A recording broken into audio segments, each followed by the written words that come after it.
આજે 5:30 વાગે દિવસના અમારી નાયબ કલેક્ટર પ્રાંત ચોટીલાની ટીમ અને મામલાદાર મૂળીની સંયુક્ત ટીમ દ્વારા મોજે શેખપર તાલુકો મૂળી ખાતે સરકારી સર્વે નંબર 466 પૈકી 4 કે જે સુરેન્દ્રનગર રાજકોટ સ્ટેટ હાઈવે ઉપર આવેલ છે ત્યાં દબાણ કરતા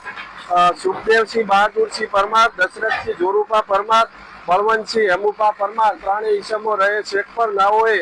આ સરકારી જમીન ઉપર ખૂબ જ મોટા પ્રમાણમાં વાણિજ્યક હેતુનું દબાણ કરેલું હતું। આ દબાણમાં 2 હોટલ, એક શિવશક્તિ હોટલ અને એક માંડવરાયજી હોટલ, 2 પાનના ગલા, પાકા પતરાના શેડ, પંચરની દુકાન તેમજ અનાજ કરિયાણાની દુકાન એમ કરીને ખૂબ મોટા પ્રમાણની અંદર આ હાઈવે ઉપર દબાણ કરી અને છેલ્લા 15 વર્ષથી કોમર્શિયલ હેતુ તરીકે ઉપયોગ કરતા હતા, જેની આજે અમારી ટીમો દ્વારા આ દબાણને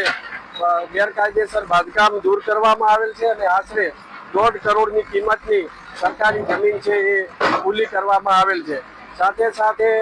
આ જે દબાણકર્તાઓની સામે અત્યાર સુધી જે સરકારી જમીનનો ઉપયોગ કરેલ છે તેઓની બજાર કિંમતના ભાવે વસૂલાત પણ કરવામાં આવશે।